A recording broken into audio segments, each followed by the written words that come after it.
The winner gets Arlington in 2 weeks for the title. Matt McCrane will get us started. If you haven't watched the league yet this year, unique kickoff coverage rules. Receiving team lined up at the 30. Coverage team 5 yards away. Nobody can move till the ball is touched by the receiver.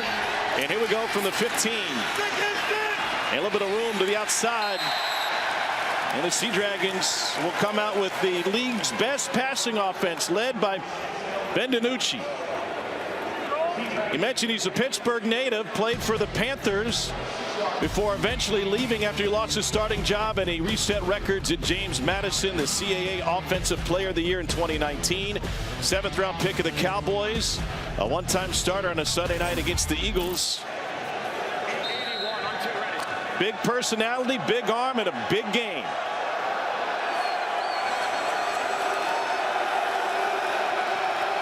Seattle starts 5 wide.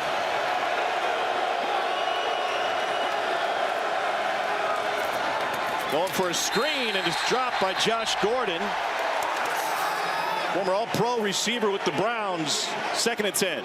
And Ben DiNucci, if you haven't watched him play, is so incredibly fun to watch. Now, you have to occasionally take the good in with the bad. He'll make some remarkable plays today. He has been at times a little careless with the football, has had a handful of interceptions, especially when he gets in the opponent's red zone. But he's the most dynamic quarterback in the XFL and is very comfortable running this run and shoot offense. 2nd in the league in touchdown passes, 1st in the league in picks, and able to hit the slant to Juwan Green. They have a ton of weapons at the wide receiver position, and here's 3rd and 1, but they only have one active running back today. That's Philip Lindsay.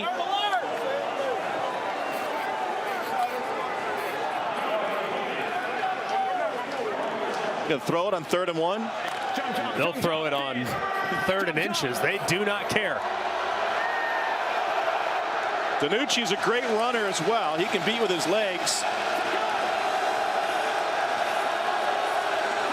6th in the league in rushing yards. Looking for the slants. There it is. It's Gordon, and he goes up in the air for a gain of 8. Kentrell Bryce got him off his feet. And Josh Gordon, one of the biggest names in the XFL, a guy that, of course, had tremendous success at the highest level, former All-Pro, still has tremendous game at 31 years of age. Big body. A lot of the damage that he'll do will be down the field. Tremendous at tracking the football on vertical routes, and one that DC's defense is going to have to be very aware of every time they snap the football.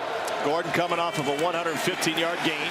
Here's DiNucci showing his wheels, and he got tracked down from behind.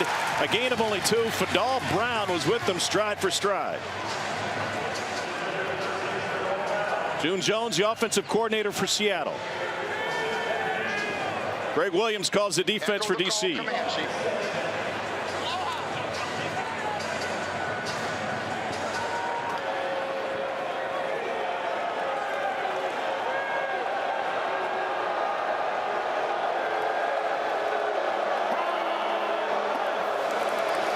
They bring 5, and another drop.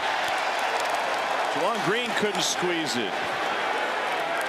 Greg, you mentioned earlier about running the football, and would Seattle commit to it at all today? Greg Williams told me he has a plan to beg this Seattle offense to run the football today.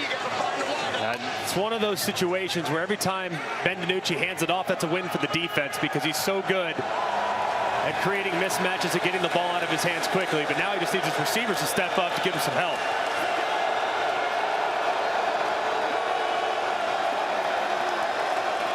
Bringing everybody. DiNucci slings it downfield, and it is caught. A 1st down for Ja'Cour Pearson, the league's best receiver. There are 2 flags down in the backfield after they dirtied DiNucci's jersey. We're going to have roughing the passer. I'm good with the catch. 1st down at the 30. So we're going to have to get this to the goal. Reggie Smith, the referee. Personal foul. Roughing the passer. Defense, number 38, contact above the shoulders. Penalized half the distance to the goal. 1st down.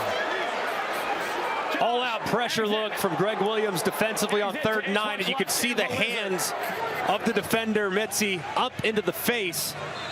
And how about the concentration on the catch for Ja'Cour Pearson Of course, Josh Gordon's the alpha on the outside, but man, on the inside, Ja'Cour Pearson is so good with the ball in his hands. Not very long, only 5'8", but very active as soon as he catches it. Play action for the first time and incomplete, trying to find Gordon. Well defended by Santos Ramirez out of the University of Arkansas. 2nd down 10.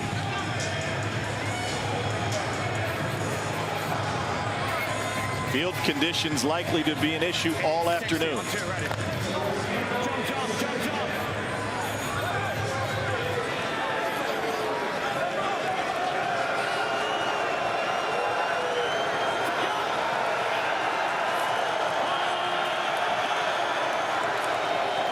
Here's the screen. It's Pearson, and he gets brought down by the first man, DeJuan Neal. Pearson has the most broken tackles for a wide receiver in the league.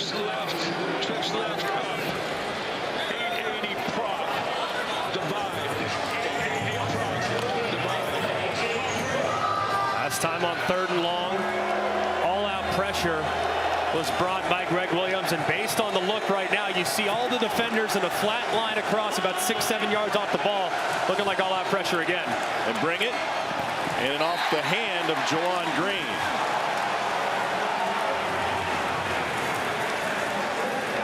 Missed opportunities for the Sea Dragons in this opening drive.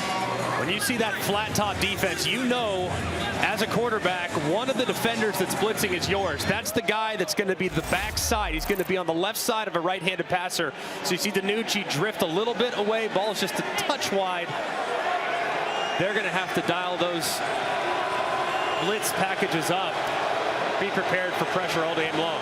Dominic Eberle sneaks it through the upright from 33 yards out. Yelling to June Jones. He's yelling at all the offensive players. Hey, man, we're getting zero every time. Zero coverage, meaning just all-out pressure. So you know what you're going to get from Greg Williams. Here's Puka Williams Jr. Spins his way free. Puka to foot race and got taken down at the 35-yard line. Mikael Wright may have saved a touchdown. Puka Williams, Kansas Jayhawk, so much speed. Told us last week that he's runs in the 4.3 range. We looked up his combine time. It was more like 4.4. But either way, beautiful spin move. And how about the tackle in the open field? Like you said, Tom, that might have saved him 6 points. 40 times are like fishtails. Yeah, everybody embellishes a little. You get a little bit faster as you get older. League's best rushing offense, league's best rusher. It's Abram Smith, and Baylor product taken down by Trey Walker after a gain of 1. Jordan Ta'amu is the DC quarterback. He was a star at Ole Miss in his brief time in Oxford. Then first time around in the league with the Battlehawks, their starting quarterback. 1,000 yards in 5 weeks of action. 14 touchdowns on the season to Amo, and he finds his tight end, and Briley Moore's going to rumble all the way down inside the 10. They've been pass happy lately, and that one goes for 57 for Moore. This is a great job by Jordan Ta'amu. Starts with his eyes into the flat. Doesn't like it because that defender rushes up to guard that quick out route, which allows the tight end right around him. And Briley Moore catches it and does something with it as well. Nice throw and catch and a great read from the former Ole Miss Rebel. DC was run heavy the first 7 weeks of the season. They lean more towards the pass later in the year. Abe Smith straight ahead. Gain of 4. Jordan Ta'amu's a tremendous story too. We think about him coming out of New Mexico Military Institute, went to Ole Miss, was expected to be a career backup, ultimately beat out the 5-star prospect in front of him and Shea Patterson, and the rest was history. He's now only gotten better and better and better as he's progressed throughout his professional career. Here's Smith again, trying to stretch it. Smith pursued and popped out of bounds at the 5 by Tyrell Adams. It's a loss of 2. Fellas, I spoke to Defenders offensive coordinator Fred Keiss before the game today. I said, Coach, I love your creativity in the red zone. He said, I have to. You have to find more plays, more options. He said, I have about 10 today, red zone plays that is, that nobody has seen this year. About 4 or 5 that nobody's seen in 5 years. Well, this one is Y mesh. So we've seen that one. Basically, you're going to get crossing routes by the tight end, try to create a natural pick, and hopefully one of your tight ends will be crossing wide open because of that mesh. Moore and Wolf, the tight ends. Here's Wolf off of his hands. Well defended by Adams, who's been in on the last 2 for Seattle. That was really well defended by Seattle. Usually as you're getting those crossing routes, some of the defenders kind of run into each other. See the hand on the back there. Looked like Adams might have had a little bit of a grasp of the jersey, but either way, it was well covered and a great stand by Seattle defensively inside the red zone. 24-yard attempt for Matt McCrane. Went 2 for 2 last week with a long of 49. That was indoors at San Antonio. Everything's good on this one. He's talking with his receivers how quickly he's got to get through his progressions, knowing they are overloading his protection every single third down. Here's Kelvin McKnight returning for Seattle, and another spin, but we got a flag down back at the 29-yard line. Reggie Smith, our referee. Not the big line. I'm not sure you are, Marcus. I don't know what a good spot is. Go back there, Jay. I got number 9. 9 of the receiving team. Flags in a good spot. 10 from here. During the return, holding receiving team number 9. 10-yard penalty from the spot of the foul. First down. These two teams fighting for a berth in the XFL championship coming your way in 2 weeks, May 13th. Primetime, 8 Eastern on ABC and ESPN Deportes. Arlington awaits the winner. The Renegades get 3 touchdowns and 289 yards from Luis Perez yesterday. Javonte Payton had 2 of those touchdowns. That game will be played at the Alamo Dome in San Antonio and also streaming on ESPN Plus. Bring your costumes.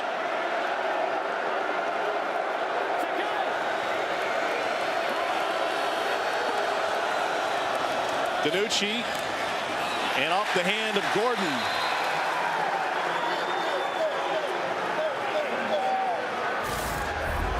So far, the receivers for Seattle obviously would have been a difficult catch, a little bit out in front and a little bit high for Josh Gordon, but that's now really 4 balls that have touched receivers' hands that ended up incomplete. They're going to have to either change their gloves or take their gloves off if this continues to become a problem. Now 2nd and 10. Gordon comes back for it. Greg Williams, the defensive coordinator.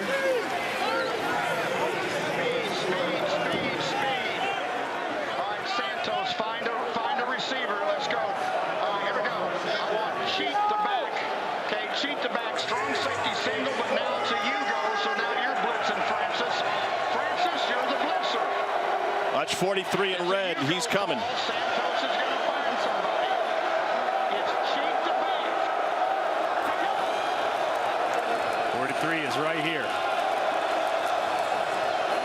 DiNucci gets rid of it. It's bobbled and dropped again. Juwan Green fails to secure it one more time, and the receiver's doing DiNucci no favors. Ball's perfectly thrown, gets out of his hands quickly, got a full head of steam. If Juwan Green grabs that, man, it's a big play for the Sea Dragons. That's one that you absolutely have to bring in, and Juwan Green visibly upset on the sideline after that big missed opportunity. DC nearly blocked it. Takes a hop for Puka Williams.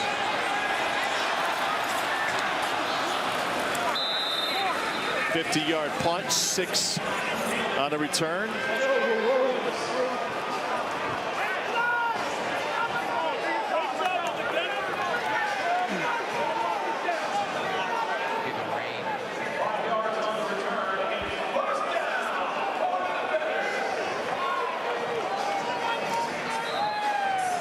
So much on the line for these guys.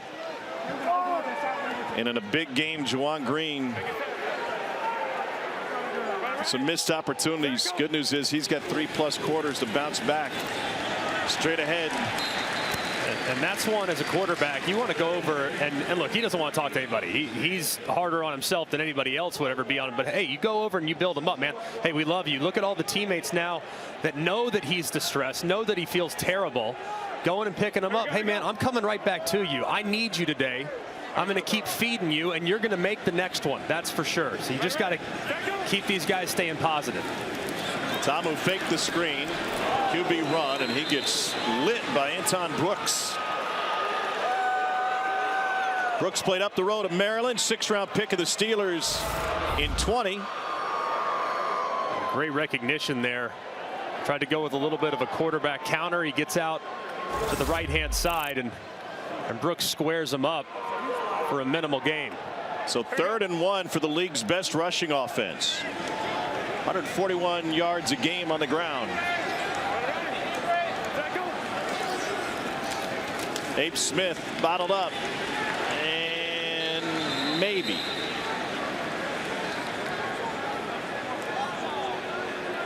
Got it. First down by Abe Smith, just enough.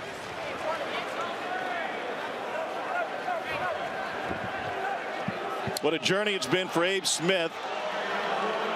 He's primarily a defensive player at Baylor. New offensive coordinator came in. They gave him a shot, and he turned into an all-conference running back.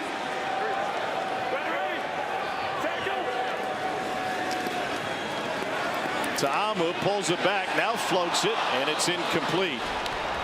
You referenced the story for Abram Smith. Jeff Grimes became the offensive coordinator, and Jeff Grimes' offense at Baylor is really all about stretch zone and being physical in the run game. And Baylor had some undersized backs. Prior to Jeff Grimes' arrival, they were more spread. They were trying to go with a little bit more of a Baylor-style attack under Art Briles, where they really want to stretch the field and have scatty backs. They said, hey, we move him over. Let's see how he does. First carry, he goes for 30 yards. They're like, yeah, you're going to stay there. Well, it's complete for a first down to Chris Blair, 3rd in the league in receiving yards. And he said when they first asked him about it, Dave Aranda said, hey, you want to go over and play some running back? He said, I kind of like linebacker. Did I just lose my job? Look at it as a promotion. He's getting paid to carry the ball. Here he is. And out of a shoestring tackle and picked up 4 when nothing was there. But Abram Smith would be at the top of my list when evaluating prospects that would potentially be considered by NFL teams, because in his first 3 years at Baylor as kind of a spot player here and there, he played a ton of special teams, and he has position versatility. We've seen him play high-level linebacker. Now he's clearly proving that he can play high-level running back as well. So I would love to bring him to camp. Tamu delivers over the middle. Lucky Jackson. He's in. Touchdown, DC.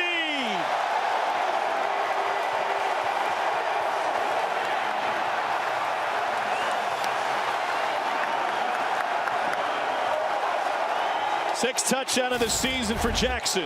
And this is just a great job by Ta'amu. Look at the safety. That's Antoine Brooks. Watch how his eyes are in the backfield the entire time. He's trying to find the quarterback, trying to find the ball carrier. Next thing you know, that glance route goes right in behind him. And Lucky Jackson, with a ton of speed, great playmaking ability, secures the catch, and he's off to the races. Just a great read by Jordan Ta'amu. Nice, accurate throw, and terrific explosiveness shown by the wide receiver. Jackson didn't have a touchdown first half of the season. 6 touchdowns now over the last 6 games. They'll go for 2. Ta'amu floats one, and they'll be taken down short. DC batting .500 on 2-point conversions now in the season. Let's get you down to Cole Kublik. Lucky Jackson, 11th reception to 20+ yards this year. That leads the XFL. Tell me pre-snap, what did you see from the coverage? Why did you know you could score? I knew that I was pressed down. I had to beat my man inside, and I knew the quarterback was going to put the ball where it needed to be. So I ran my route, made the catch, and do what I do best. Done it best all year. Thank you. Thank you. Nobody better, and it's not luck. He's got a 0% drop rate. Think some of those Seattle wide receivers would take that stat today? I would say so. I think what's amazing, though, and Lucky Jackson, Chris Blair, both receivers for DC, guys that wouldn't necessarily jump off the page. You read some of the names in the league, you say, oh, Martavis Bryant, Josh Gordon, Ja'Cour Pearson, guys that had big-time success either in the NFL or at the college level. Meanwhile, Lucky Jackson and Chris Blair, guys that maybe you didn't know as much about coming out of school, haven't seen as much of, and clearly proving here on a terrific platform in the XFL to show that they can play against anybody. Just needed that opportunity. Live line has shifted. DC given 5.5 now. Sea Dragons on the return take it up to the 25-yard line. Seattle's got a case of the dropsies here early. And some of the balls have been tiniest bit off target. If you're going to be extremely picky, that one, is it catchable? Yes, every single one of these appears to be catchable. But the looks are there and the receivers are open. Just got to make the play. Can't throw it any better. I don't know if the weather's playing a major role in this. I mean, some of those should be caught regardless. I understand the ball is wet even though it's not currently raining. The sun breaking through for the first time. But any type of condensation on the ball can affect the tackiness of the receiver's gloves. But it's really more about concentration than anything. Here's Juwan Green. He gets taken out. Checking with Katie George. Well, guys, the equipment manager for the Sea Dragons has been really busy. He's been running back and forth to the locker room, bringing up new gloves for some of these receivers. Juwan Green has yet to change his, though. He just reeled one in there, too. And like we talked about a moment ago, if you're a quarterback, you could tell your coach, hey, I can't throw it any better. You would never tell anybody else on offense. You'd say, hey, man, I'm going to keep feeding you. You're going to make a play for me. First play on this drive gets it to the guy that's dropped 2 already to get him started. 5-man pressure, and what a grab with one hand on the perimeter. And that's good for a Seattle first down. Jordan Veazey. Cole. Just wanted to let you guys see, and G-Mac can explain this a little bit further. The rain has stopped. Weather's actually beautiful now. But, Greg, you can tell as a quarterback, just by the discoloration on that football, how slick it's going to be, and maybe key, how much heavier that football is going to be. That's the key. It's really the weight more so than it is the stick. The ball is so well designed now where a little bit of moisture actually makes it tackier, but the weight is a little thrown off, so it causes it to occasionally wobble as it comes out of the quarterback's hand, which ultimately makes it more difficult for the receiver to bring in. Back-to-back catches by the former Cal Bear, Jordan Veazey. This was pretty tight coverage here as the defender broke on it quickly. But Santos Ramirez just a half step late, which allows Veazey to turn, catch it with his body, and make the completion. 16th play of the game for Seattle. They've thrown it 15 times now. That's Ja'Cour Pearson out of Western Kentucky and Ole Miss. Sometimes you look at Seattle and you think about June Jones. You think about all these different styles of offenses. Does he want our help? How about Captain Obvious right here? A bobble and it falls incomplete, but a flag on the near side. That was Ja'Cour Pearson.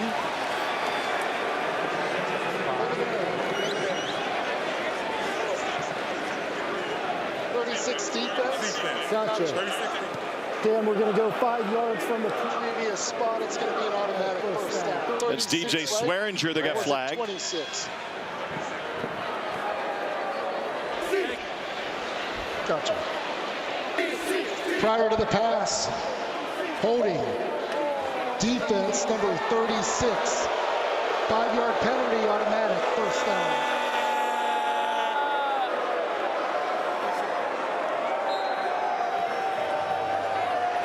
Hello, Captain Obvious. Oh, throwing shade on the Lou. Wow. Let's go. Rotate next. Cause the law. Actually, that one's not good anymore. It's not good anymore. It's not raining. There it is. 5-man pressure. Josh Gordon.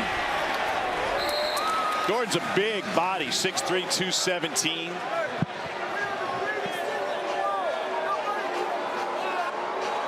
And a face full of sod. This Northbridge Bermuda grass is getting chewed up today. Did you actually look up what kind of grass it was? Indeed. Yep, great. Wow. Support that we have up here in the booth. Greg Campbell, Chris Capo. What is it rolling on the stem? First ever North Division. Is it rolling like 11 or 12 on the stem? It looks pretty slow today. Looks like some tight lies down there. Sidearm from DiNucci and denied by Santos Ramirez. Jawan Green wanted a hold.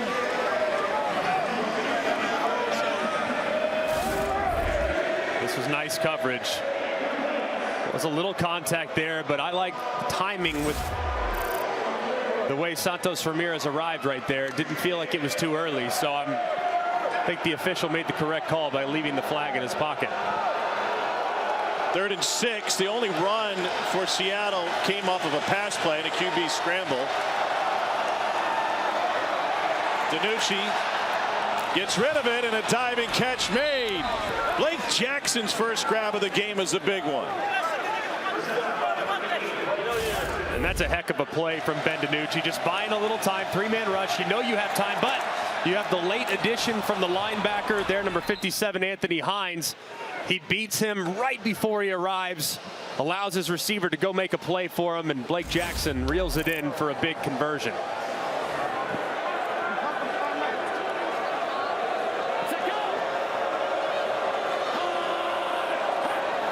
June Jones has called nothing but pass plays this afternoon.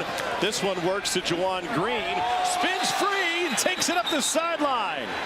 They're going to say he stepped out of bounds short of the first down marker at that spin move. And it leaves 2nd and 1. Great catch and run. They're continuing to just work a lot of these quick out routes, these quick passes that get the ball out of DiNucci's hands, knowing that pressure is such a big part of what Greg Williams wants to be defensively. And they continue to just live in this empty formation, stretching that defense out as wide as they possibly can horizontally. Another one off the hands of Jawan Green.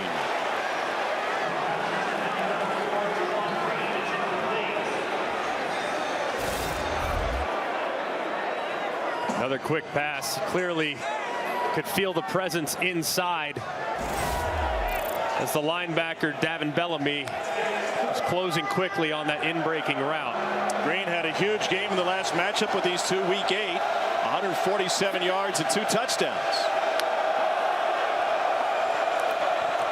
On 3rd and 1, Green is open. He goes the end zone. No, it is caught for a Seattle touchdown. Ja'Cour Pearson hauls it in.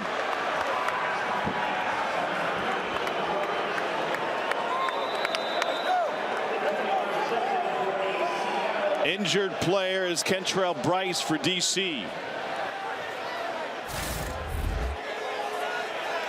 What an awesome throw here.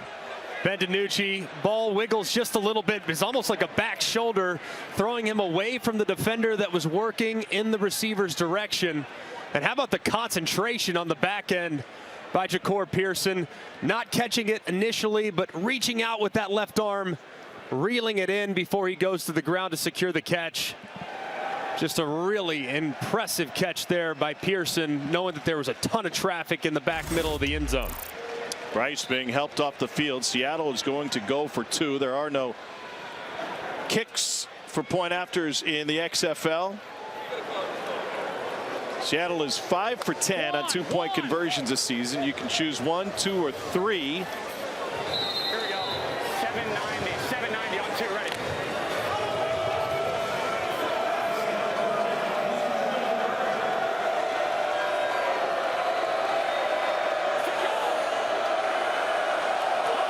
To reclaim the lead.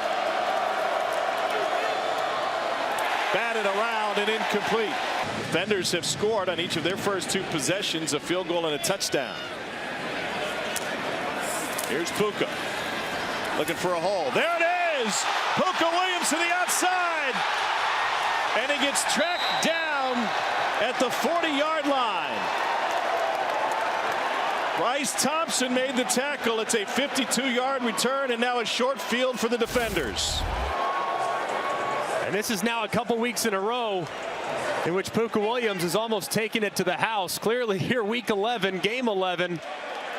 The DC defenders have figured things out with their kickoff return unit, and see the speed on display there from Puka Williams.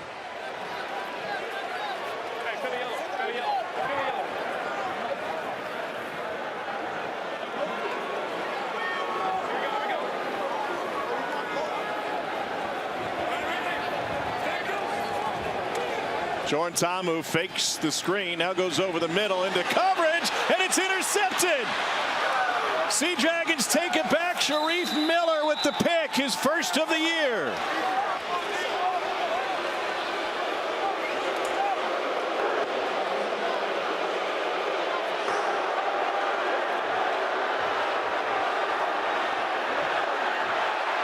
Ta'amu got a little greedy. We got Lemons on the field to the celebration, and they're trying to turn the celebration around. One Sea Dragons fan is thrilled. And it's a great job here by Antoine Brooks, number 2, the safety, breaking on it immediately, collisioning immediately. The ball gets deflected up in the air into the awaiting arms of Sharif Miller, who just reels it in and picks up a couple yards for himself. But that was all made possible by the great break in the back end by Antoine Brooks.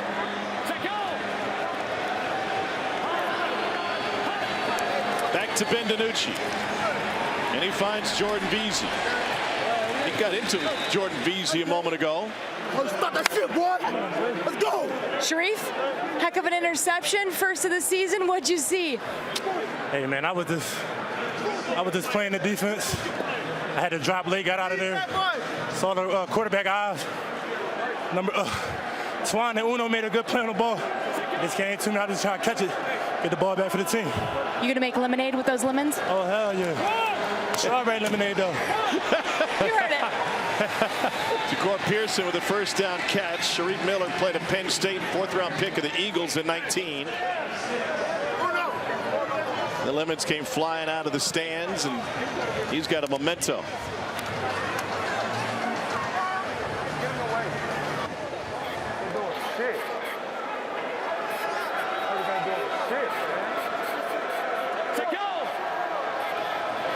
First and 10 from midfield. They drop 8.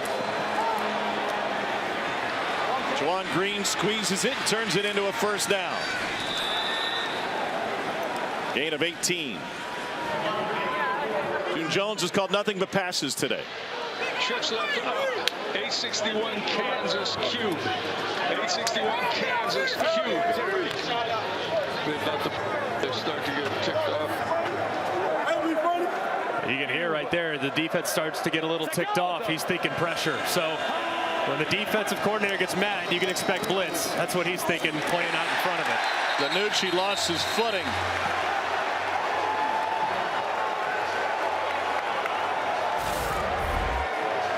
He tried to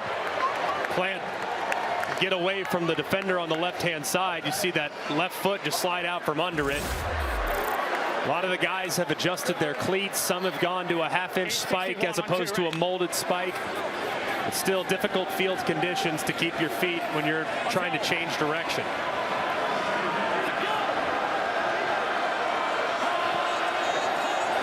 Comes a safety blitz. DiNucci flushed and throws it away.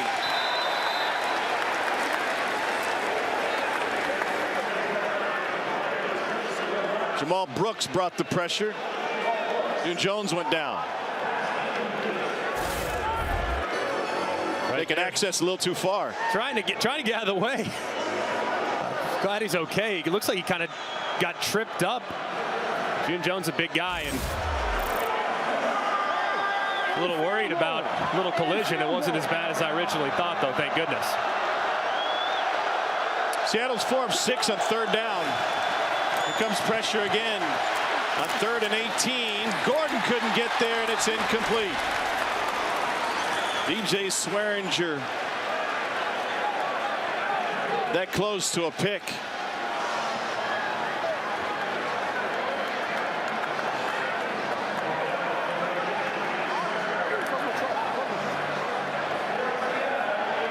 Cameron Nizelek's second punt of the game.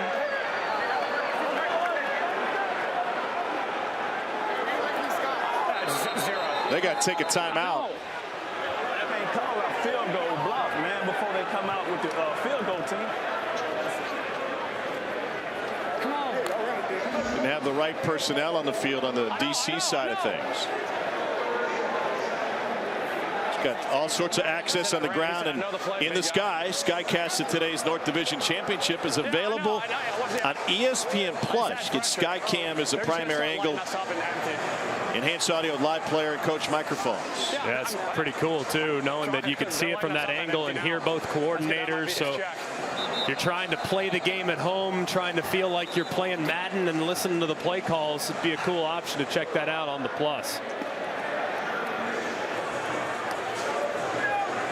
This definitely sound better than Tom Hart. I can promise you that. Just mute this one. Be fine.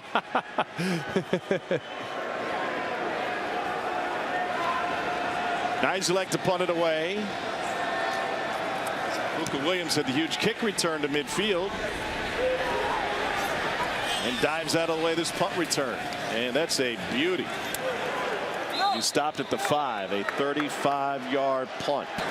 Guantanamo and company backed up. They go with Abe Smith.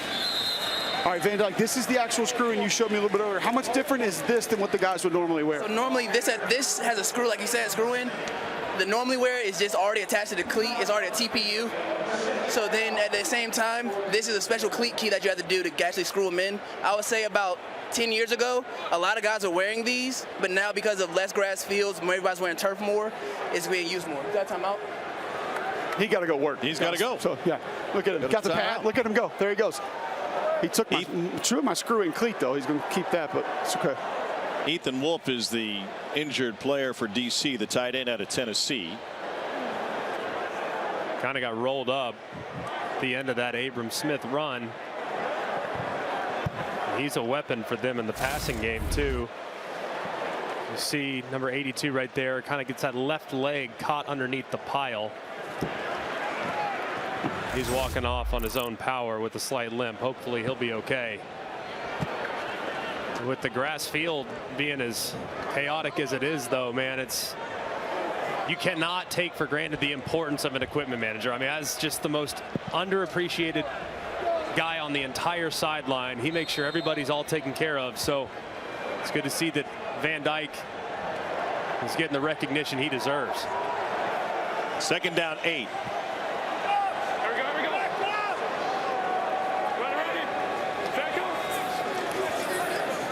Tamu pulled it back, find an option. They'll find Abe Smith out of the backfield, and that'll set up 3rd and a couple.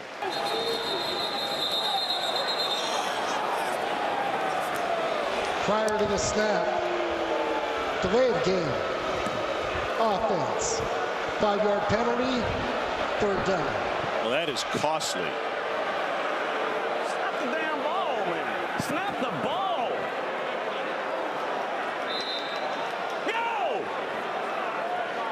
Reggie Barlow, the head coach. Back it up, guys. Back it up. Back it up. Now a 3rd and 7 instead of 3rd and 2, and another flag. Ta'amu trying to run for it. He got rocked. Man, he got knocked sideways. Gotcha. We're going to go 5 yards from the previous spot and repeat 3rd down. A box man move. The box man move.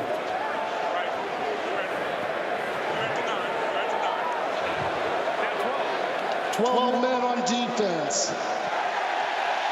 12 men did not make it off the field. 5-yard penalty from the previous spot.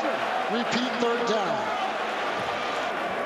Listen to the hit that Jordan Ta'amu took.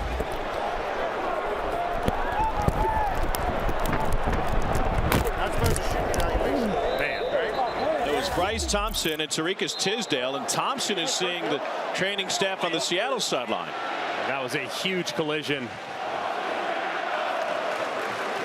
Unfortunate because Seattle's defense was off the field. They couldn't get that 12th man off in time, so DC gets another opportunity to pick up this 3rd down.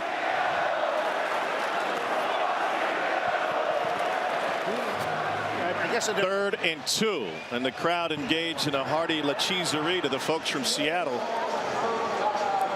6:04 left before the half. Last DC drive ended with a Jordan Ta'amu interception. Seattle's got 2 timeouts remaining. Also, either coach can challenge any call or non-call at any time during the game. 1 challenge available each. Probably one of my favorite rules in the XFL is that one-time challenge. It can be used at any time. You can challenge penalties. You can challenge catches, no catches, all the normal challenges that you would see in all the other forms of football. But being able to challenge penalties in an imperative moment has been something that has been huge throughout the XFL, and the strategy surrounding the coach when to use that challenge has also been fascinating to learn. 3rd down 2. Traded penalties. Here's Abe Smith, needs 2. And good enough for the 1st down.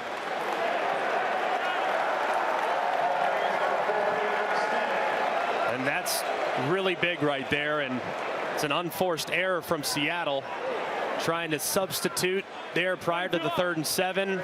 The defender, as he's coming off the field, you see number 44 right there. That's Elijah Ponder. Doesn't quite get off the field in time before the ball is snapped. It gives DC new life. Ta'amu finds Josh Hammond. Seattle said he was incomplete. Dean Blandino looking at everything all times. Take a peek. Does the ball hit the ground right here? Didn't look like the nose is coming down just a hair. Field is a completed pass. The previous play is under further review. XFL Command Center upper right. Who ruled on that? Okay. Tough to see if they've got a hand underneath. Gotcha. Now I'm trying to find the ball on the ground loose, and what I'm looking at is the left hand right here underneath it, right hand off of it. But then we're going to, yeah, which shot is that? That's my handheld 1. Okay, Reggie, I'm looking at it. It's close. Again, I see that hand underneath right there, and maybe at the end, it's tough to need another shot at the end. It might scoot out, but I just don't see it. Just don't see it. Okay. After review, stands. We just don't have enough. And that's how the sausage is made, folks. After further review, the ruling on the field stands is called. Completed pass, 1st down. So cool, the transparency that's been used with Dean Blandino in the 42 games now in the XFL, him being there for every single one, making decisions like that in an efficient and timely manner. It's been amazing for the Dean league. can't call in sick. It'll shut everything down. The most important person in the XFL, no doubt about it. Ta'amu just 5 for 9 to start this game. 2 weeks. Winner gets Arlington. Bob Stoops and his squad getting primed for the XFL championship at the Alamo Dome. 17 gangster. Seattle again late getting a guy off. Another flag for 12 on the field. Abram Smith turns his way to about a 7-yard gain. Okay, Reggie, you got 12, Reggie. How does this keep happening? Just late substitutions. I mean, it's great awareness by Ta'amu too, snapping the ball quickly before the defender can get off. That one wasn't even close. As Sharif Finch is still on the numbers when the ball was snapped. 12 men on defense. 5-yard penalty from the previous spot, 2nd down. If you have no chance to get off, you might as well just turn around and make the tackle. That's right. I mean, why not? I'll give him a choice. In the college game, there's a little bit of grace when you're coming off the field if you're outside the numbers. None shown here. Twice Seattle flagged for having 12 on the field. Abe Smith again.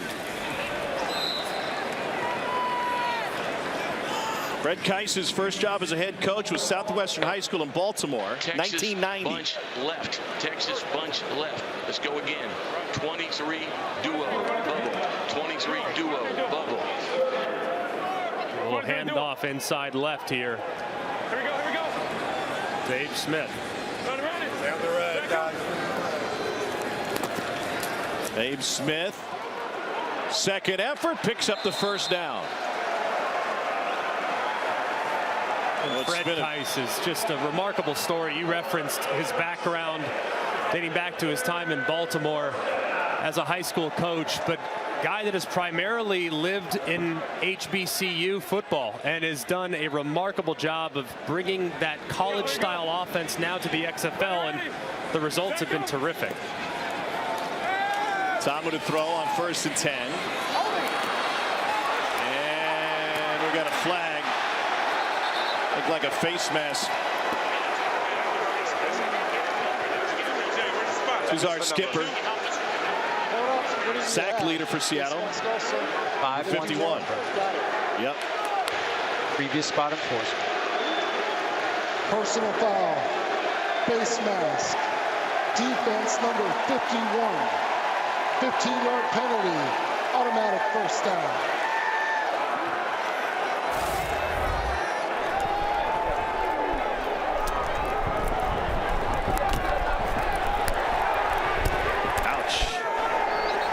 Fred Keis took over in 1990 and now shuttered Southwestern High School up the road in Baltimore. They hadn't won a game in 3 seasons. And he was one of only 3 white people at the school. The team boycotted. He had 18 players and was able in 2 years to turn it around and have a winning season.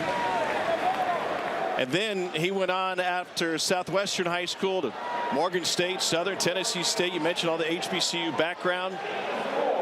At Hampton, a couple of national championships. And he's back with Reggie Barlow, who he served under at Alabama State from 2010 to 13. He's out of coaching a few years when Barlow reached out, and his wife was the first one to encourage him. She said, you got to get out of the house, get back to coaching. So you're miserable, but he's one of the more unique personalities I've really been around in coaching. A guy that is an ordained minister and also a plumber, a licensed plumber. A licensed plumber. Just a really a cool guy that has done a great job with the Defenders offense. But Seattle still has a case of the drops a little bit, so it's tough to totally hop on board. Toss to Smith, and now gives it back to Tomo. The flea flicker is a wobbler, incomplete. Tarikis Tisdale kind of blew that thing up from the beginning. And an interesting call there by Fred Keis, the offensive coordinator, on 3rd and 2. I mean, deciding to try to take a shot over the top. I love the design. You pitch it and then you hand it off back. But clearly thinking they're going to go for it, and that's exactly what they'll do. 5 of 8 on 4th down this year. You got to think they'll be running the football. I mean, Abe Smith's been really good on these short yardage. Expect him to hit the hole 100 miles an hour on the right side of the offensive line. They pulled it back and deliver a strike. And a first down to Alex Ellis. Fred Keis rolling the dice. I like what you did there. That makes sense. Good job there by Jordan Ta'amu, not handing it off on the run play, but instead opting to pull it back on the RPO, the run pass option, and deliver it against soft coverage for the conversion. Ta'amu looking down the sideline. It is incomplete. No flag. Mikel Wright had the coverage of Brandon Smith.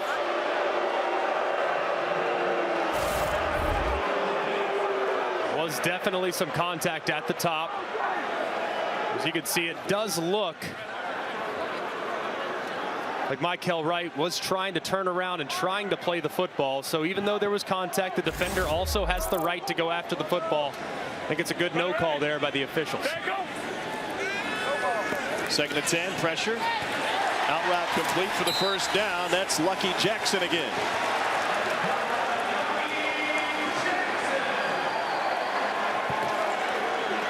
Obviously, given the firepower of Seattle offensively, being mindful of the clock as your friend is a big-time throw from Jordan Ta'amu from the far hash on the speed out on time around a defender. And a nice completion there, but to start bleeding the clock here a little bit, you certainly don't want to give Ben DiNucci too much time to steal some points of his own. 14th play of the drive. And a little bit low to Smith.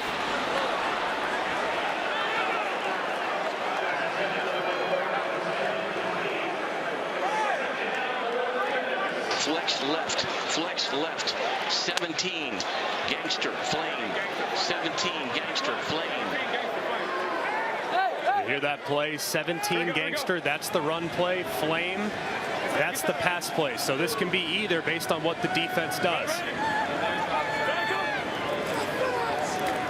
Handed off to Smith, and the first man got him. It's Bryce Thompson. And a huge stop for the former Tennessee Volunteer.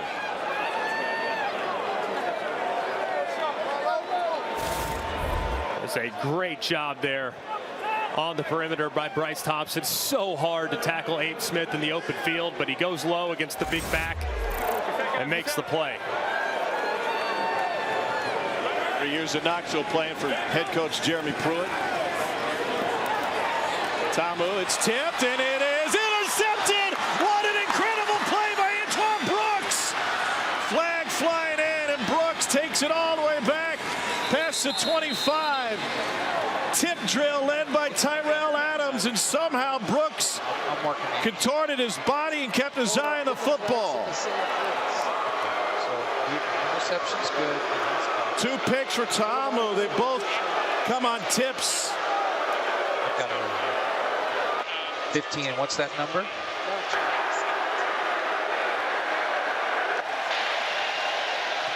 After during the return.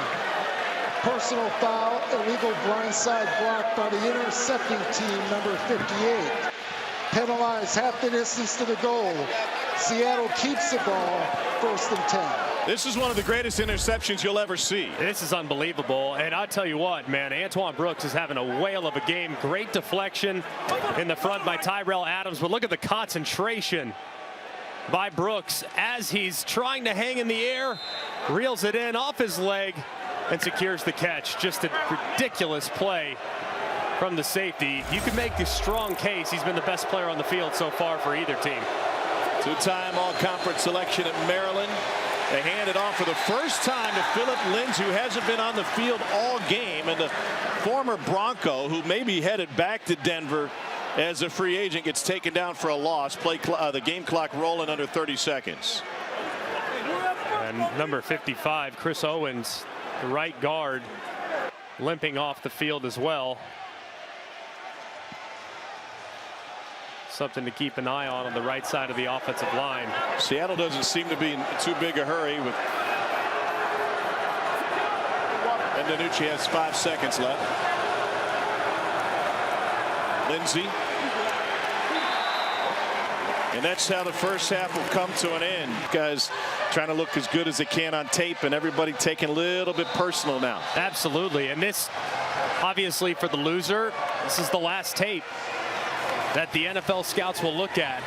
So it's obviously the most important, let alone the championship berth on the line. Here's Puka Williams Jr., former Kansas Jayhawk, tripped up out to the 22-yard line. Let's take a look at today's Progressive first half stats. Ground game non-existent for Seattle, but more important to DC, as you mentioned. Of course, it's who they are. And DC's done a good job. And Jordan Ta'amu's made some good decisions with plays that were called runs that he ultimately ended up throwing because of what kind of coverage he got. So they're just going to have to, I think, call some more call it and run it runs without the RPO adjustments off of it, because right now they're just not as committed as they need to be. And in the final 30 minutes, they need to get back to kind of being who they are and the bread and butter in the run game. Remember, when Seattle has the ball, DC is without its top defensive back. There's the run game, and Abe Smith, gain of 5.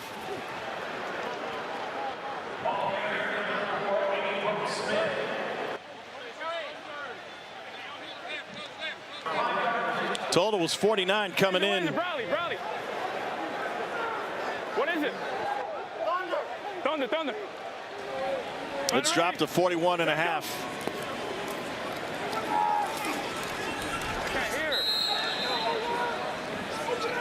No gain. Third down. Third alert.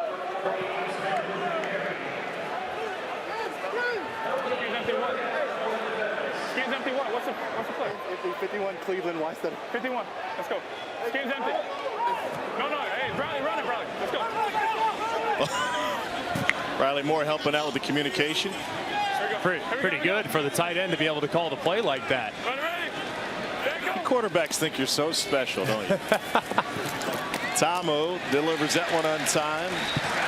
Chris Blair for the first down. I'm just proud of Riley Moore right there being able to echo the play, because usually these guys are listening for their one section. So all Riley's listening for is why stutter, because that tells him what to do, not the rest of the play in the bigger picture. But a nicely delivered throw right there on the curl, and a good conversion for the DC defenders. Pressure from the edge. They go the opposite way. This is Blair again. And Blair gets taken down after a gain of 2. Fred Keiss sends in the play call. Spread right. Yellow, rocket. Yellow, rocket. Here we go. Let's go. If they back it. He can communicate all the way through the play with his quarterback and skill position guys. To Blair again, and there's a drop. Mykael Wright had the coverage. There's a well-thrown football on the comeback. Just a touch late, which allowed Mykael Wright to break on it and to create the collision. Either way, a ball that one of the best wide receivers in the XFL would reel in 9 times out of 10.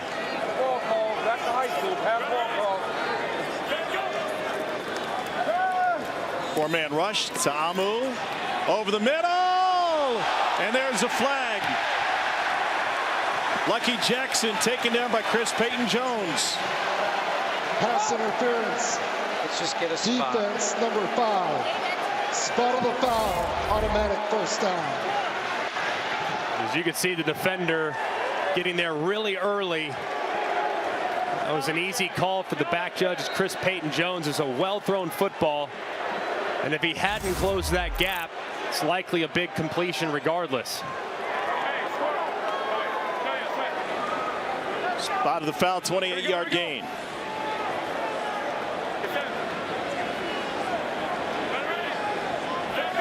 Last 2 possessions for DC have ended with picks. And just a hair wide for Alex Ellis.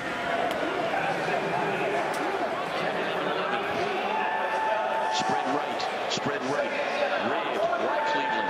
Red, white Cleveland. This is a very simple play. You're going to run the tight end right here. He's going to run to the middle. You got a curl flat, and you got a wide right here. Very, very simple curl flat concept. Rain has started falling again. Goes the curl, and that's a gain of 9 to Riley Moore.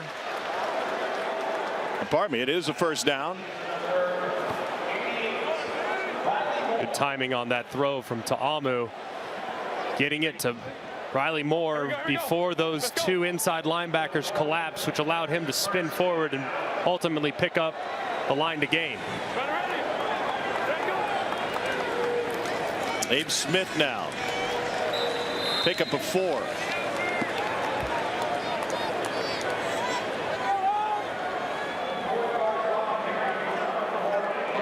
Choice. Yellow.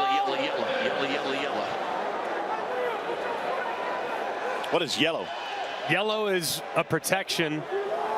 They have red, blue, yellow. Yellow is a protection that tells the back you have to pick things up because you got to be slow coming out. And a first down throw to Chris Blair. And Tamu has found his rhythm now. So you hear red, that means the back is staying in. You hear blue, That means the back is going to exit. In yellow, the back can exit, but he's got to block first, meaning like when you're going through a street light, Tom. When it's yellow, I know you hit the gas and I you just go faster, yeah. But no, Some you use should caution. be a little bit more cautious as you approach that intersection. He picked up the blitzing Antoine Brooks. Tamu, hand in his face, gets rid of it, and up and over goes Briley Moore. It'll be first and goal, DC.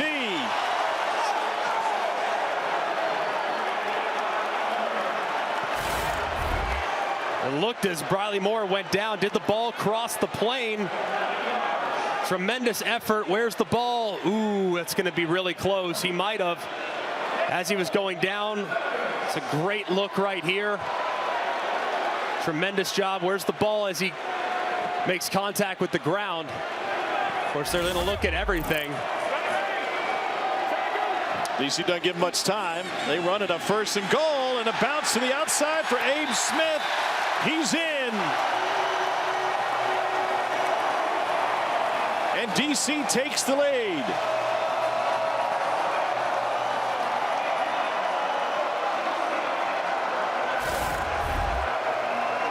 This is really nicely done by Abe Smith. Felt a lot of presence with white jerseys inside, decides to bounce it to the perimeter. And he finds pay dirt for the first time today. League best 8th rushing touchdown of the season for Smith, capping an 11-play, 78-yard drive. Now they'll go for 2 from the 5-yard line. Tamu fires, and it falls incomplete, trying to thread the needle to Blair. They informed us we couldn't do it on the clock. After the game, I'm going to contribute at least 3 or 4 to the beach. It's just going to be at Reagan Airport. Here's Calvin McKnight. And McKnight gets taken down. Abe Smith with the touchdown run a moment ago. Abe Smith, you wanted the football, you got it. I mean, that's it right there. Like I said, we're working up front. I think we're hot. So just keep me the ball. I'm going to make something happen with it. What's the celebration with the O-lineman? You strumming the guitar? We're playing the guitar out there, baby. We having fun. It's a rock and roll party out there when we out there. Thanks, Abe. No, thank you. Great manners by Abe Smith in the midst of a heated battle. Ben DiNucci, 16 of 26 for 147 yards. 1 touchdown and 1 sack. DC rushes only 3. Here's Juwan Green. And a gain of 4.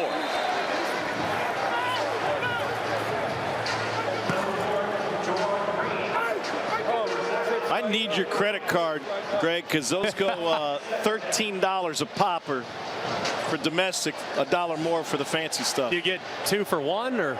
We can get a BOGO deal, yeah. There you go, yeah. Break out my Harris Teeter coupon.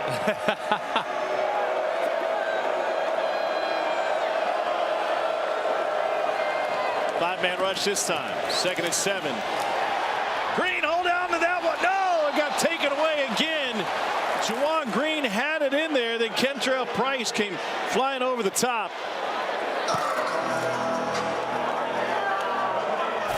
That was a nice play there by Kentrell Price. Was beat initially. Ball is thrown beautifully. It's a really good throw by Ben DiNucci, but it just gets dislodged there at the very end. Nice job by Bryce continuing to rip away at that football and ultimately pulling it out of the grasp of Green. 3rd down 7. Greg Williams bringing pressure. Cover 0 again. And incomplete.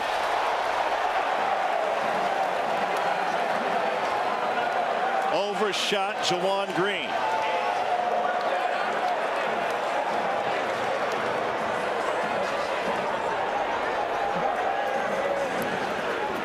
A 3 and out for Seattle. Recognized pressure off the left-hand side. They dropped the defensive end with the slot receiver. Thought he could get it up and over the top, but the safety was there to make the play.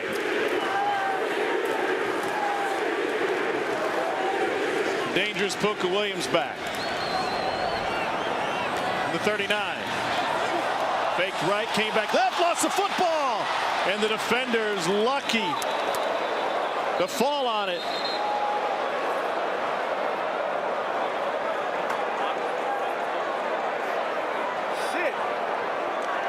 That could have been devastating. Russ Ehrenfeld, the O-line coach, Kyle Murphy, Liam Ryan, Ty Clary, Liam Fornadell, and DeMarcus Hayes. Quick shot from Tamu, and it's bobbled and ruled a catch on the field, now called incomplete. By the way, that's incomplete. DC hasn't won a NFL championship since Joe Gibbs had all those big guys on the line. Got firm control of the football. Bostic and Grimm, Jacoby and Schlereth.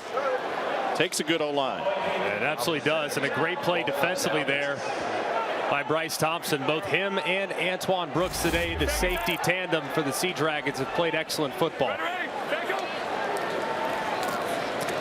Here's Abe Smith out of the backfield. Hey, lot of work. Maybe a gain of a foot.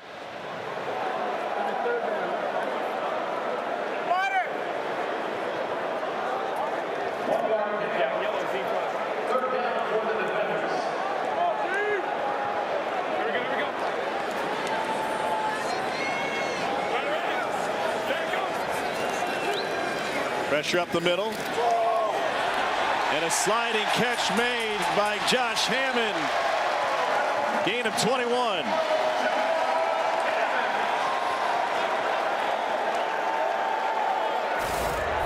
And this is an interesting route there by Hammond.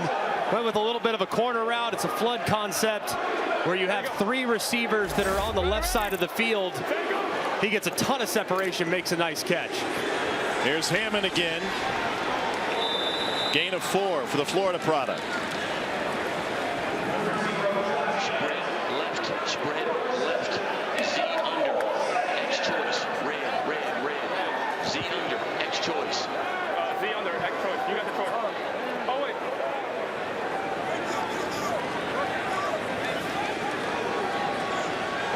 wait. Told Brandon Smith he has the choice.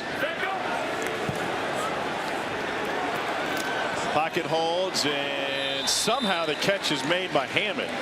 He's turned into a real weapon. Clarence 6 was close to breaking it up or picking it off.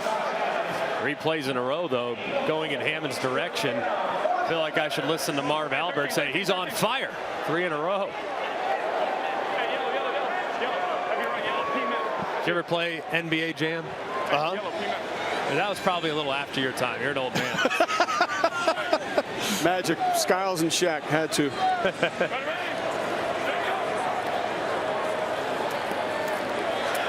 Wide open is Ethan Wolf. He's in. Touchdown, DC.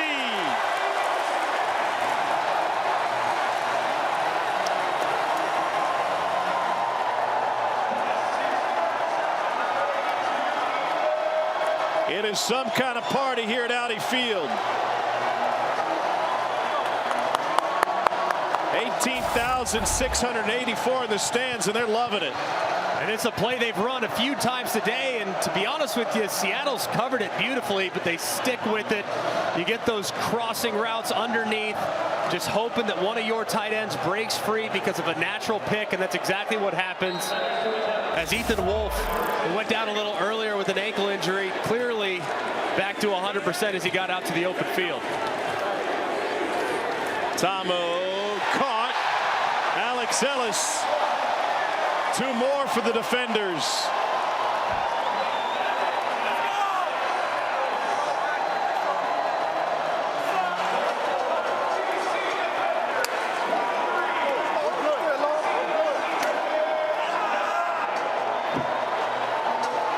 Beer Snakes going strong. The home team's leading.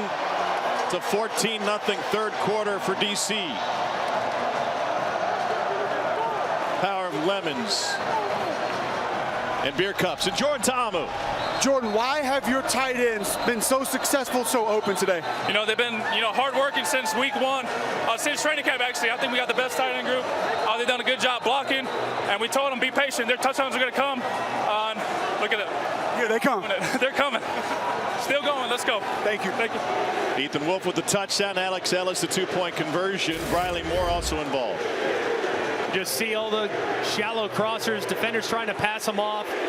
And it's so difficult when you have a tight end that's running full speed against a linebacker and Clarence Hicks, number 9, and an unbelievable throw on a little bit of a back shoulder. The defender back to the quarterback, knows he can't see the ball. Tamu allows his big tight end to make a play. Defenders are 2-point favorites. It's grown to 10.5 now on the live line thanks to Caesars and Philip Lindsay on the kick return. Get tired of hearing Greg's voice, you can go over to the Skycast in today's North Division Championship. It's on ESPN+. Skycam be the main angle and have enhanced audio, live player and coach microphones. Ethan Wolf.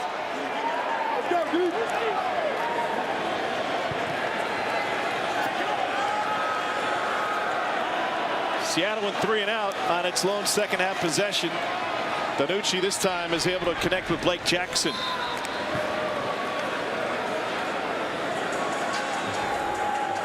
You can see the line in this game bouncing all over the place. Pick them at halftime with both teams tied at 9. But clearly DC dominating the third quarter up to this point. Based on what we've seen from DC's offense, I'd like to take a peek at the total too, because that total of 48.5, 49, that thing's starting to come into play too. 4:10 left in the quarter. Good solid catch made by Blake Jackson after the first quarter drops. Pardon me, Jordan Veazey, excuse me. And Seattle's a team that's built to come from behind, so this game is far from over. Of course, with Ben DiNucci, arguably the most dynamic quarterback in the XFL and maybe the best core of wide receivers in the XFL as well. They can certainly make this interesting as this game continues forward. DiNucci, a Pennsylvania native, started his career at Pitt, sidearms one in, and it's a fantastic grab by Jackson. DiNucci was, think about all the great quarterbacks who've come out of Pennsylvania, is the first prep quarterback in PA to throw for 4,000 yards in a season.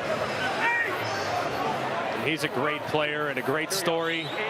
Didn't work out for him, was ultimately beat out by Kenny Pickett, who had a great game as a true freshman against number 2 Miami. DiNucci realized his future was not going to be in his hometown school in Pitt. Transfers to James Madison and lights it up. Leaves the pocket, turns upfield and lost his footing. On a dry field, that's probably a first down for DiNucci.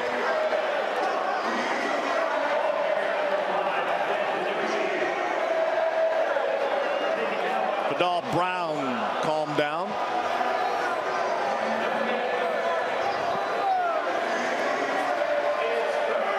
Third down 5. We're almost there. DiNucci pressured. Taken down. A DC sack with a host of defenders. Joe Wallace. It's a loss of 10 with Jamal Brooks.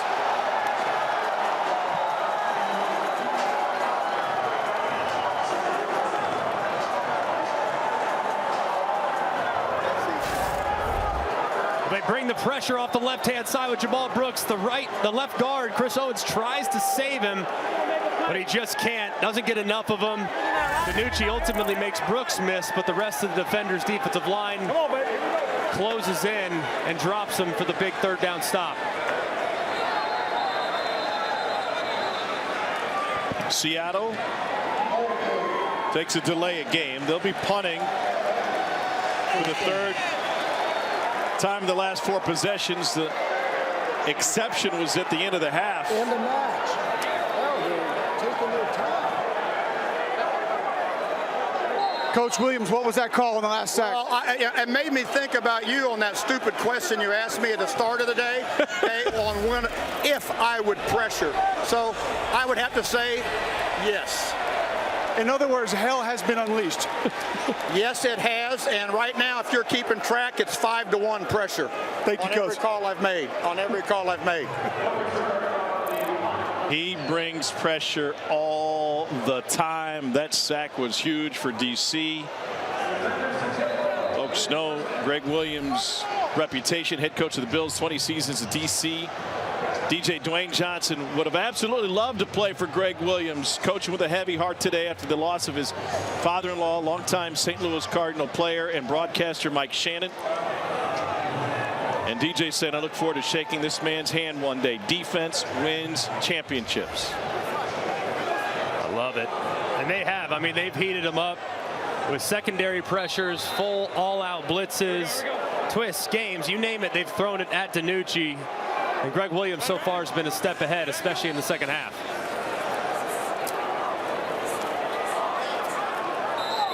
Gain of 1.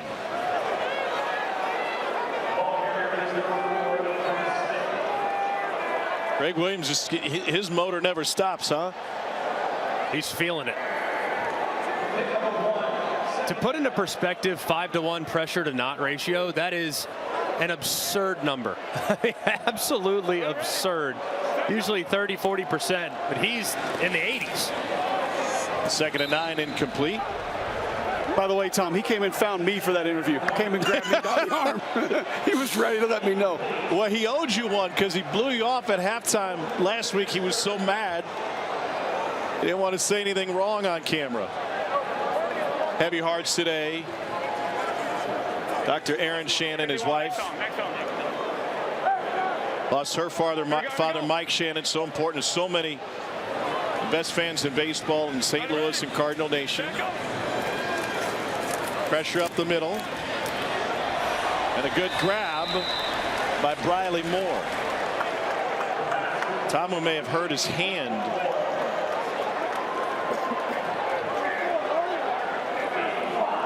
He had pressure in his face, and as he was releasing the football, I think he hit the helmet, and that's so dangerous on the throwing hand.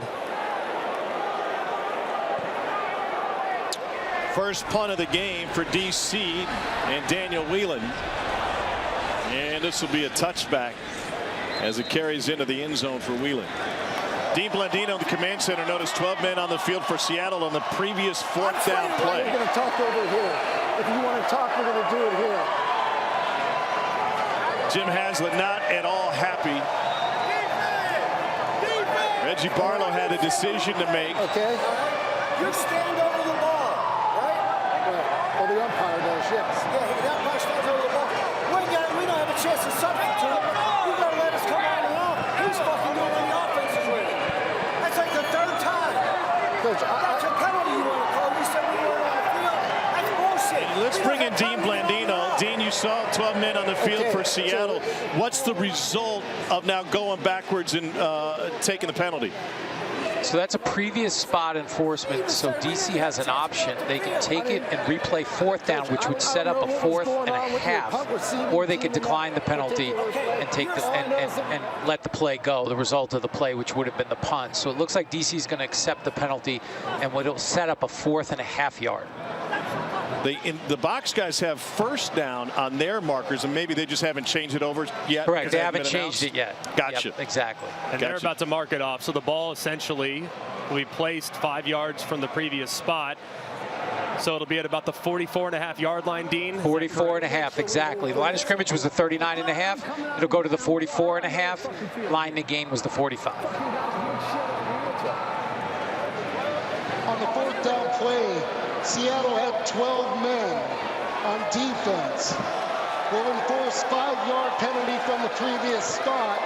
It'll be 4th down and 1/2 yard to line to gain.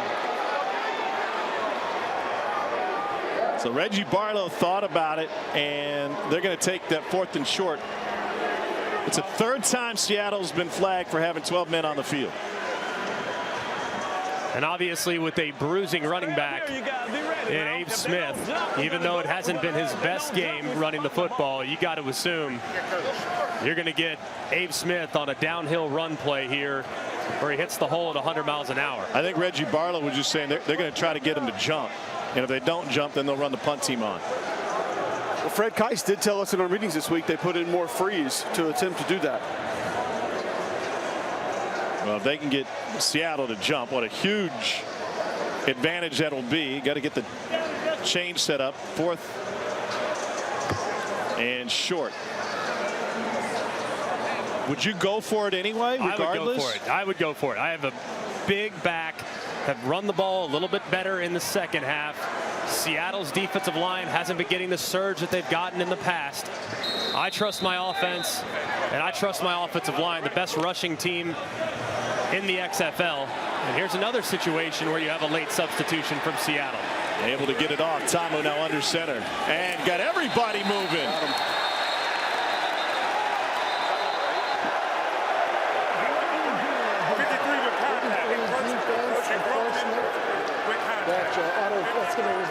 And I feel like that late ad for Seattle added to the chaos in the jump. Encroachment. Defense number 53. The 5-yard penalty will result in a first down. And you look at the defenders, they're running up right here, anticipating QB sneak. When a quarterback goes under center, that's their immediate thought. They're thinking short yardage, QB sneak. They're trying to anticipate that surge that the center's going to make. As you see, Fred Kice, the offensive coordinator, easiest first down he's ever called.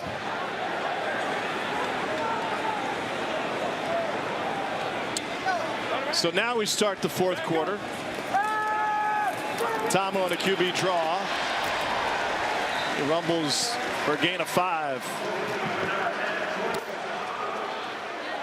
Tuzar Skipper with the tackle. Obviously critical drive for Seattle defensively, down 14. A touchdown here obviously takes that lead to 20, which would take it to a 3-possession game. And with the running clock, it would be difficult to assume that they would be in a position to be able to climb back in, knowing just not going to have that many possessions with the way the clock is formatted in the XFL.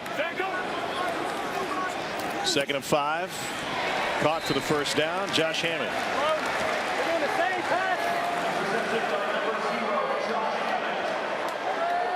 Of course, a field goal here is still a 2-possession game in the XFL, even though it would be 17 points.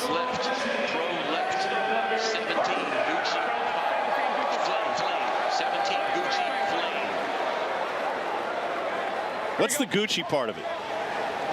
Not 100% sure, but Flame is a handoff outside left. And there's the handoff. Abram Smith. Cole, what do you got on Gucci? Power read, quarterback reading the defensive end on Gucci. Oh, Abe Smith is hurt. Abe Smith is hurt, holding his right leg. The leading rusher in the league, being tended to by the athletic training staff. Man, you just hate to see that. It's been so incredible all season long. Gets to the sideline, kind of gets dragged down. You could see an immediate pain. Looks like he's up on his feet on the opposing sideline, though. Thank goodness. So Puka Williams, crowd too. Yep, Puka Williams now in at running back. He only has 1 carry all season.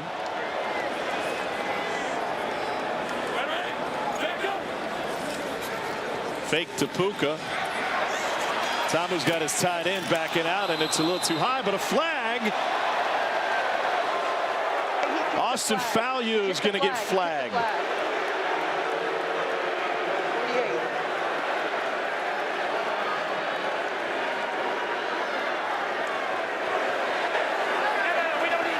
Yeah, we don't need this.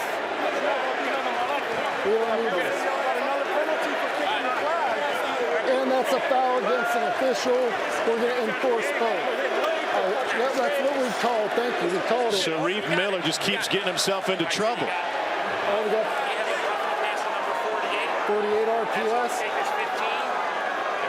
And this is a frustration penalty. I mean, it's really late. Absolutely no reason for it. You have 2 steps to be able to pull off the quarterback before you initiate the contact. Just letting the frustration boil over here in the last couple moments for the Sea Dragons defense. Play against the defense. Personal foul, roughing the passer. Number 48 will be enforced 15 yards from the previous spot. After the play, unsportsmanlike conduct. Defense number 48. That's his first of the game. Will be enforced half the distance of the goal from the succeeding spot. It's 1st and 10. He just handed him 30 yards when he decided to tack on another 15 for kicking the flag. And they're headed towards the beer snake, and DC trying to take control of this game. De'Ara King has entered at quarterback. Tamu nursing that right hand.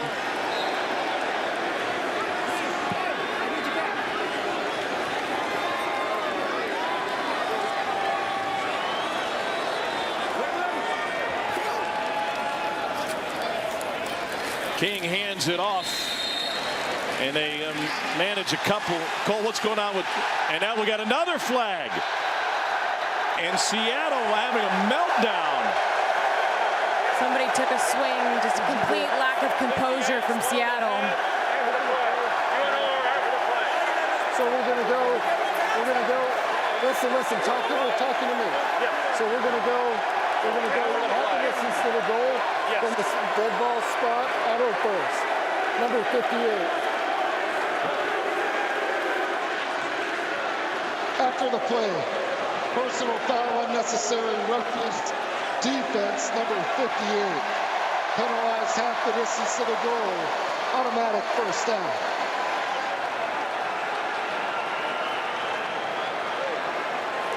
$12 penalties on Seattle today, more than doubling their season average. Things are coming up, DC. Thank you, Captain. 7th first down by penalty for the defenders today. Tamu's out of the tent.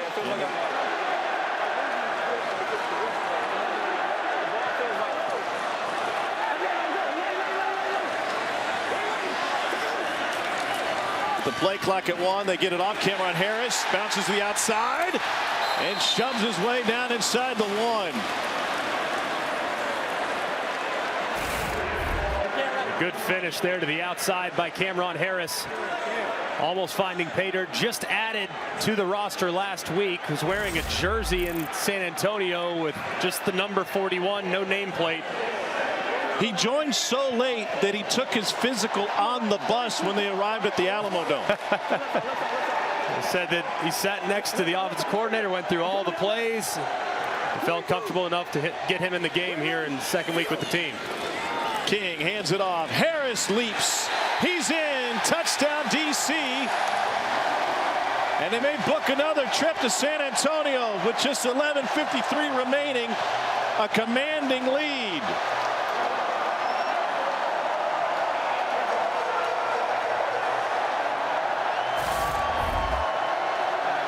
Good job at the point of attack, as DC for the most part has put this thing on ice, and with rain in the forecast, it's not rain and raindrops right now, it's rain and lemons. I think with a side of beer, because the beer snake continues to grow to the point in which it's now taken a 90-degree left turn at the top of section 137.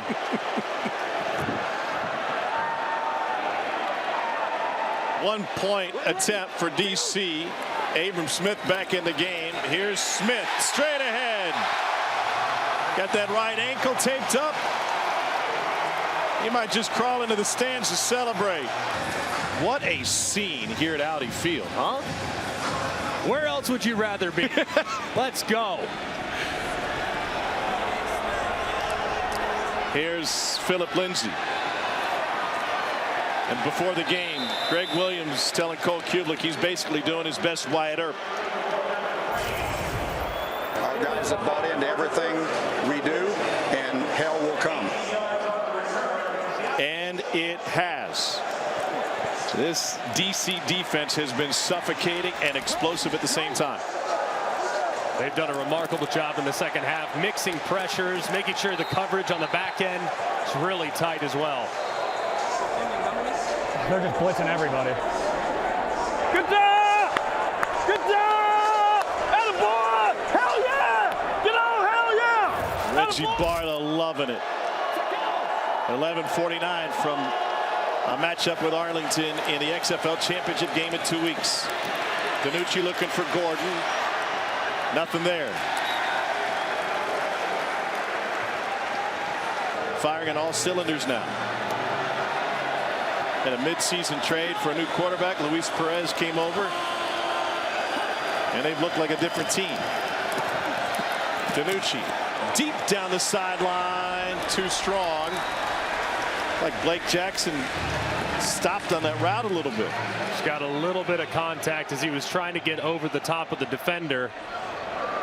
Just couldn't quite make up the gap between where the ball landed and where he ultimately was. 861 on 2 ready. Be interesting to see what Greg Williams does here. He's been bringing heavy pressure, blitzing guys from all over the place on most of the third downs today. Does he do it here with a big lead? Yep, here they come. Josh Gordon, former All-Pro receiver, takes it out to the 30. 4th and about 4. And they'll punt it away. A little surprised that they're going to punt here. The defense is clearly gassed. Defense kind of lost their composure on the last drive. The only chance you really have is to keep your offense on the field. So a little surprised they're opting to punt it away right here on a 4th and 4. I know it's impossible field position, but man, your back's against the wall anyways. 3rd punt of the half. Puka Williams. Here's Puka. 56-yard punt. Puka gets 21 back on the return. 9:51 left in D.C. Defenders leading 30-9. Possible. Thank you. First half, Seattle had 138 yards. They've managed just 24 in the second half. They haven't scored since their 3rd possession of the game. Punts and end of clock since. Abe Smith forward for 2.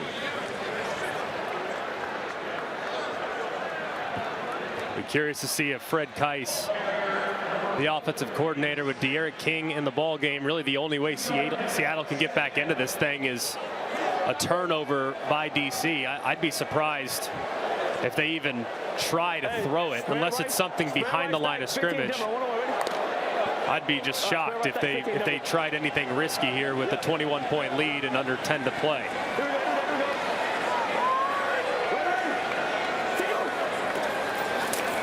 QB draw. De'Aaron King stood up. Let's check in with Cole Kubelik. Cameron Smith, you joined this football team Thursday last week for a Sunday game. You were on the bus talking to the offensive coordinator, trying to learn the system, the scheme. What were you doing before you came aboard? I was working at Miracle Toyota. You know, I had a job, and DC gave me a call and says, I'm ready to play. And I told him, I'm ready to go. What was your go-to vehicle that you sold the most of? The Crown. The Crown of Toyota. Here's the best part, though. Turn around for me real quick. Check this out, fellas. He got the name on the back of the jersey. Yes. I love it. You went from no name on the jersey last week to a touchdown this week. Yes, sir. I just want to give God the glory. I owe God everything. I've been out for 17 months. Every day has been eating me alive, and I'm ready to go. I'm hunting everybody down. Everybody slept on me. There you go, fellas. Cameron Harris, 41 last week, inverted the number and added a nameplate. They have a chance to return to the Alamo Dome with the name on the back of his jersey next week if they can hold on. DC forced to punt. You love hearing that story, too, from him, saying a lot of people slept on me. I'm trying to prove them wrong, and this league provides the platform that so many guys, their career would end otherwise if not given this opportunity. So just a remarkable shout-out to the XFL. Dan Whelan with a rocket, and that carries into the end zone. Fantastic crowd here today. 18,684 taking in this experience. Not a home game for DC. Winner of this one gets Arlington in the XFL championship in 2 weeks. Then a Saturday night on ABC. A lot of people will look at that record next to Arlington's name and say, well, they're going to get boat raced. But man, they're a different team the last couple of weeks, and defensively, man, they are built to stop the run. So it's going to be a heck of a matchup a couple weeks from now, assuming this one goes the way we all think it's going to go in the next 7.5 minutes. Maybe it's the lemonades, or the empty beer cups, but they are feeling it here at Audi Field as the wave works its way around. It's been a feel-good story all day. DiNucci over the middle, complete.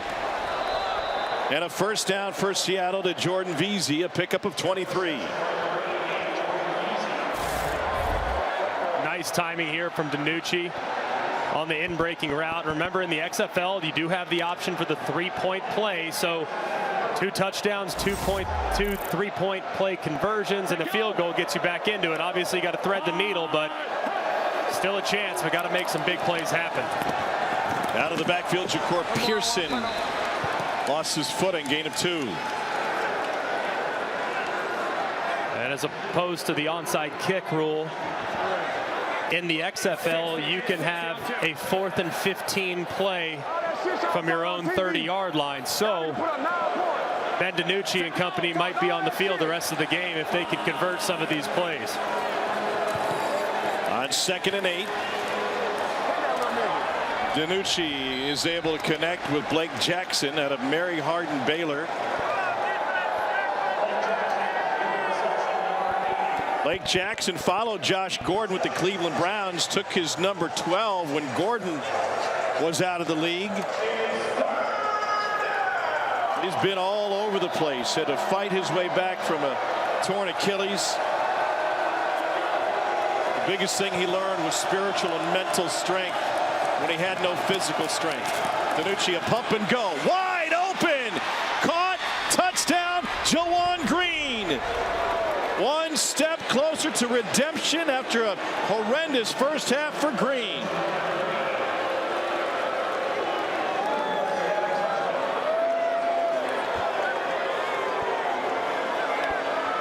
A great play call from June Jones. 3rd and short. They're thinking, hey, just take a quick completion for the 3rd down conversion. Instead, they pump it and they go deep. And a great catch there by Jawan Green.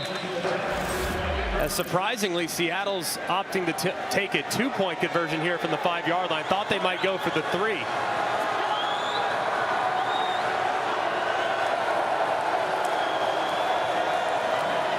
DiNucci buying some time. Incomplete.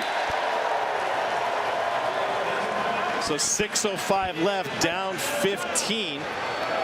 DiNucci not happy with what he saw. Would you attempt the onside 4th and 15 play? It's really close.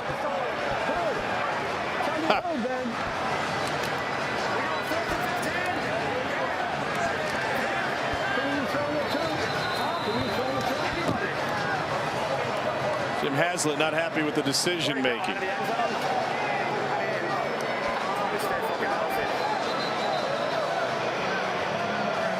.605 left. They're going to kick it away.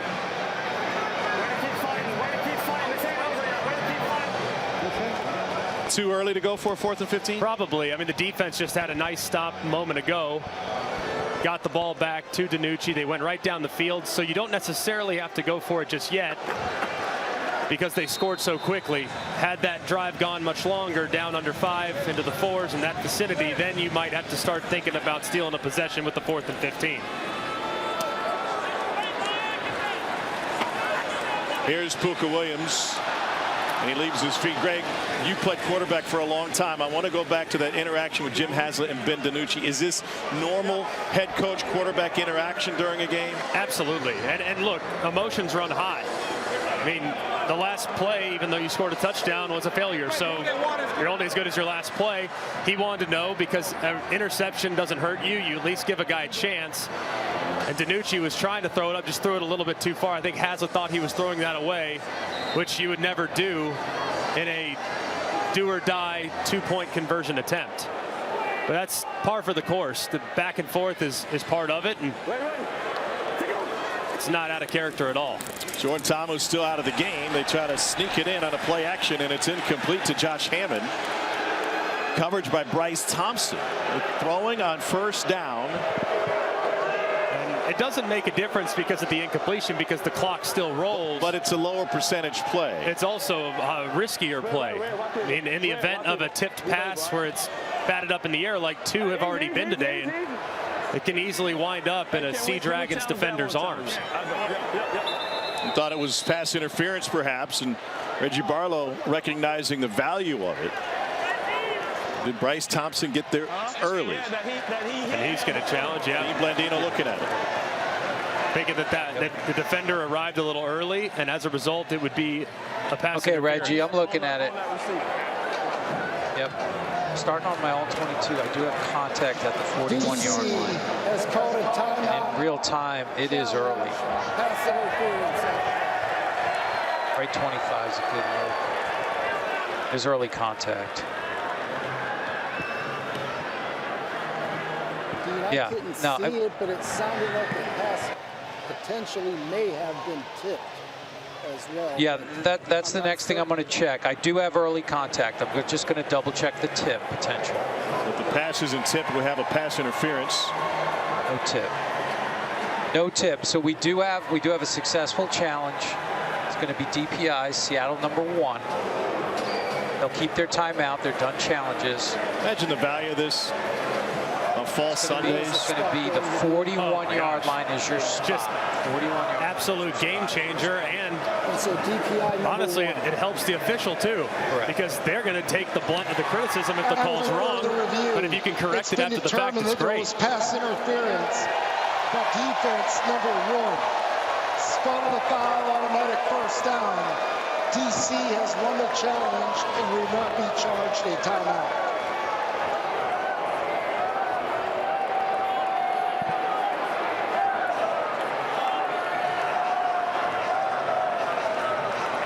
Possession extended for DC. 5:33 remaining in the fourth.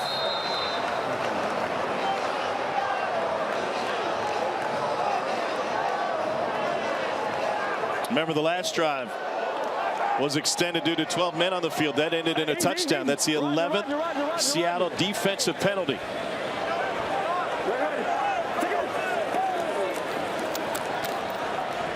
DC will run it with Abe Smith. Sugar up, sugar. We're going to run, spread left, yellow, red Cleveland. Yellow, white Cleveland. Oh, no, don't snap it yet. Saying sugar. Yellow, white Cleveland. Okay, now you're good. This is that similar play that they ran earlier. It's a throw. It's going to start there, and then you work to a curl to the outside. So this is a risky play here. Here they come. He's going down the sideline. And too strong for Lucky Jackson. 3rd and 8.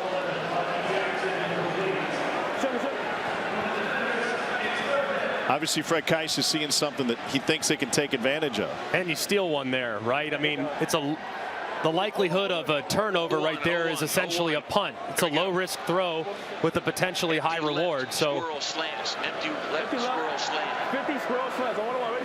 52. Let's go. We got 5 seconds. Clock at 1. They just get it off. There's a slant.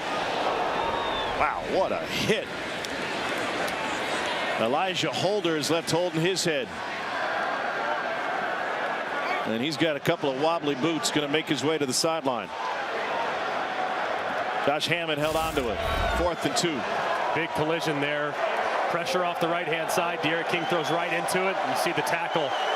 Let's see here. Do they go with that hard count again that Seattle jumped offside with last time? There's the flags over the middle. Caught for a DC first down by Chris Blair. A 20-yard strike from De'Aaron King. What number? 99 decline. Looking through.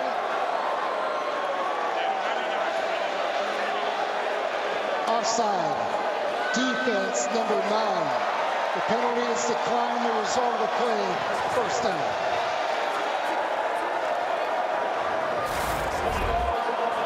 Went up there, and as soon as the defender jumps in the neutral zone, the center has the right to snap it, even though it looked like it was one of their Alaska plays, as Fred Keiss loves it.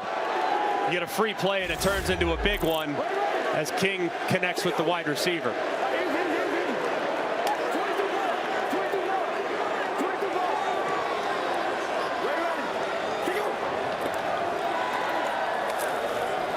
Abe Smith. Gain of 3.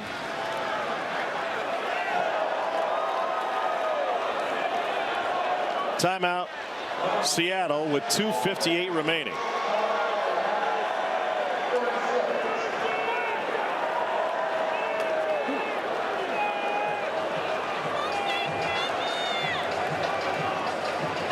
Jortamu has his helmet back on.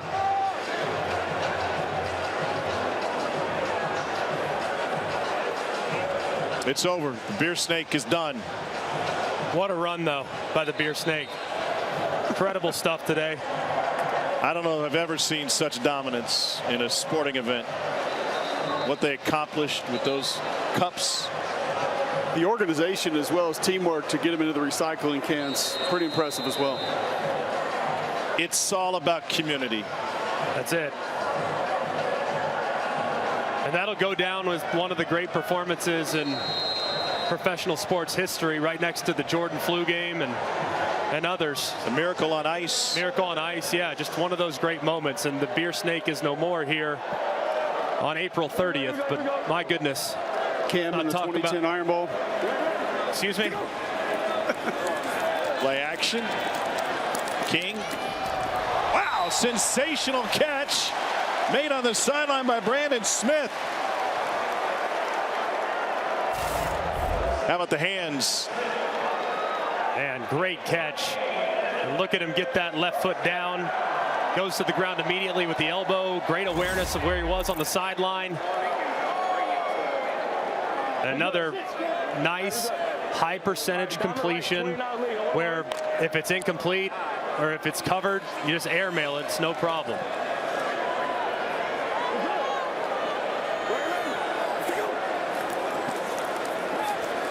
Smith again.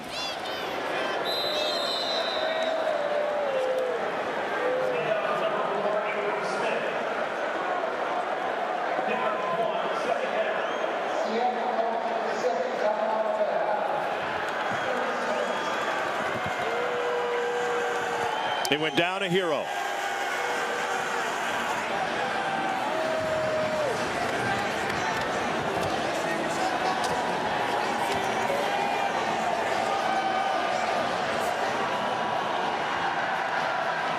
It will never be forgotten.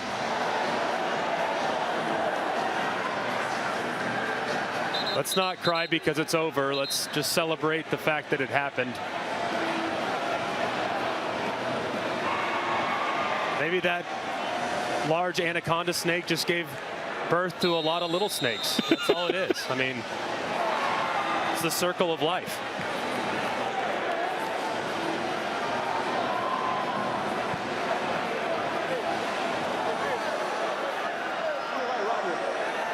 Now, I just feel like that'd be a good souvenir for somebody. I'm just surprised they're so willingly throwing them away. They got to trade it back in to get their shirts back. Here's Cameron Harris. Bounces out of trouble.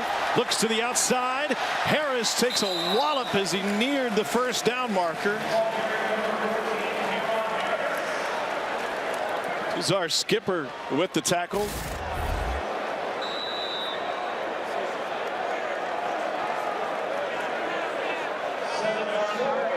Good finish there. Of course, normally you would give yourself up before you get to the sideline, but obviously with the running clock, it's insignificant as Seattle will burn their final timeout, meaning that if DC is successful on this third down conversion, I mean, you have to, right?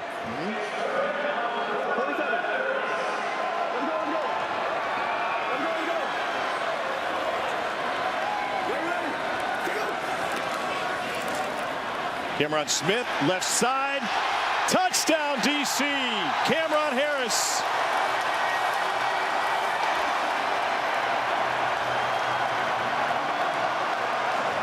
Delirium in DC.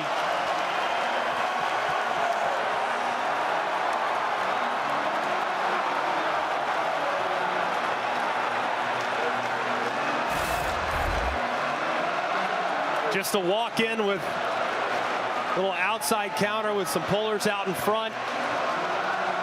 Piece of cake touchdown there in the late addition, Cameron Harris. Out of the game for 17 months, but here in an opportunity to go to the championship game, sealing this one for the defenders. And the over cashes, more importantly. Yes. Yes. That did not look likely when it was 9-all at the half.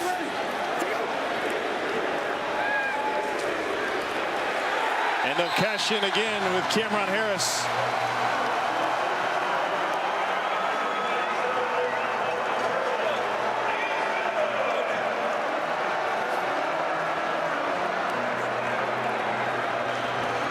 And the defenders are 2 minutes and 6 seconds from San Antonio.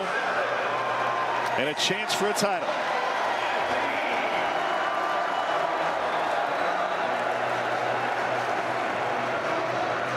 Sixth 30-point game of the season for the defenders, and they've cashed in the over in 10 of their 11 games.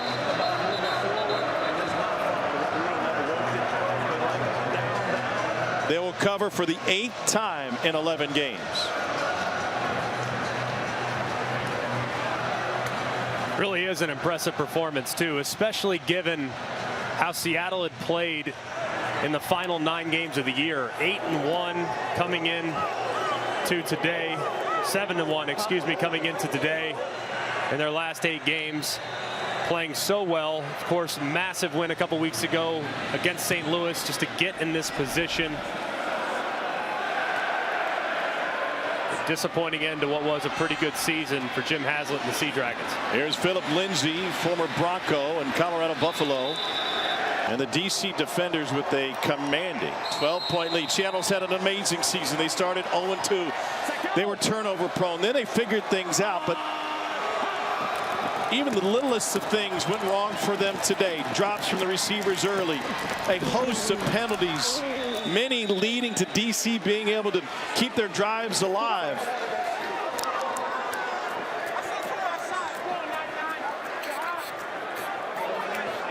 As you can see, the penalties a huge story in this game.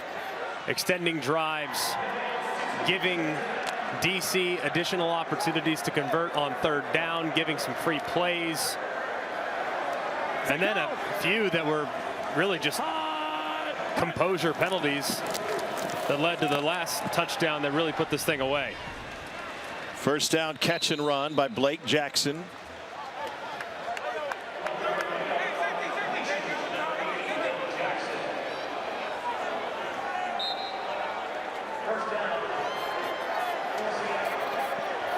Monday. Set go. Danucci will uncork it deep down the sideline, and nobody is there. Both the receivers stop short, Gordon and Green. 2nd and 10.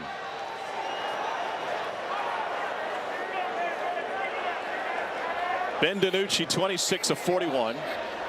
258 yards and 2 touchdowns. 81 on 2. He's been sacked twice today. Which really is pretty impressive given all the pressure that Greg Williams has brought from the defender's defense. Wow, what a fantastic one-handed grab by Juwan Green. Feels like too little too late after the first quarter drops for this Seattle receiving corps. I mean, great grab here, though. I mean, making it look easy. And Green, of course, you referenced a couple drops early, but he's come on strong and responded well under the circumstances. First down grab for Jordan Veazey. 1 minute left. 2 weeks ago here, Reggie Barlow's team knocked off Arlington in overtime in a game in which they went in favored by 10. It was second biggest line in the XFL this year. Don't think it'll be that big in 2 weeks. There's Calvin McKnight. You could see that That game just a couple weeks ago was terrific, where Arlington looked like it was going to be a runaway, and the next thing you know, you blink a couple times, they're back in it. And Arlington's defense has been terrific all year. They really held Abram Smith and that offense in check running the football. 17 in the fourth quarter by Arlington in that game to force overtime. Luis Perez put it in the air 61 times. He threw for 335 yards. Last-ditch effort here for Seattle. Monday. Down 22 with 32 left. Danucci's going to rumble. And he'll take it out of bounds after a first down run. What about Ben DiNucci and his future? He's got a bright one. Obviously, things didn't go his way today, and the stat line will read at the end of it 30 of 45 for nearly 300 and a couple touchdowns, but he had a bunch of drops early on, probably at least 5 passes that likely would have been reeled in if conditions were a little bit better. I think he's absolutely going to be in a training camp here within the next couple weeks. Just a matter of where he decides to go. He's had a lot of suitors. Pressure from the edge. DiNucci throws it out of the back of the end zone. But he just has some playmaking ability that you just can't teach. Now, with that playmaking ability, there does come some occasional risk, and there are plenty of examples in which he tries to do maybe a little too much. If you could just coach that out of him, and it felt like June Jones and company really did that. He played better, he made smarter decisions. He's going to be a risk taker, he's going to be a gunslinger, no doubt. But I think he's exactly what you would want as a backup quarterback in the NFL. He's got athleticism, he can extend plays, he can make off-schedule plays, and he clearly has played at a high level already in the past. Started one game for the Cowboys, lobs it to the end zone, and there's a touchdown to Juwan Green. It's a 2-touchdown game for Green. 4 touchdowns this season against DC.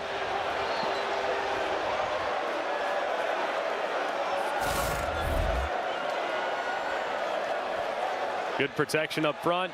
Not much of a pass rush from DC. I think Kaiser just exhausted at this point as he finds Green in the back of the end zone. The only thing that's affecting is the live line. Yeah. Seattle has gone for 3 more than anybody else in the league. They've converted 4 of them.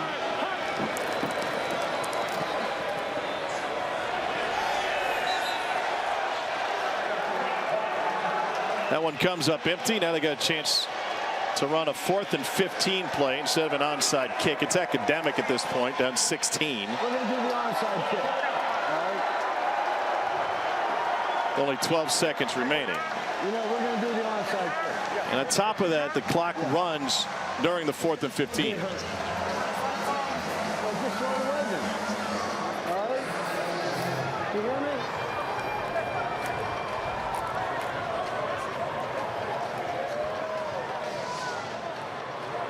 Glum faces on the Seattle sideline.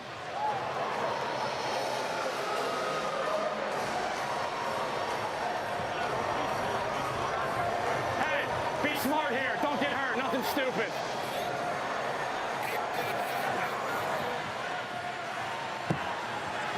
No, people are probably reacting to that commentary like, man, you got to be kidding. Leave it all on the field. No, I mean, these guys, obviously they want to win a championship. That's not going to happen for Seattle this year. But beyond the team goal, you also have individual goals. Those individual goals being to accelerate your own personal career and ultimately get into camp and fight for a roster spot in the NFL. So that's coming from Jim Haslett all the way down, by the way, to make sure you're smart here. Don't try to be a hero. Don't do anything unnecessary, and preserve the right to go to camp with a clean bill of health. So 4th and 15 to keep possession. 860. Sit down.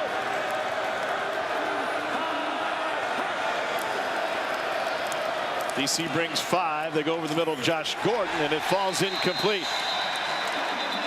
And DC will take over at the previous line of scrimmage, and the party can start if it wasn't going full bore already. Appreciate that, man. Good job, man.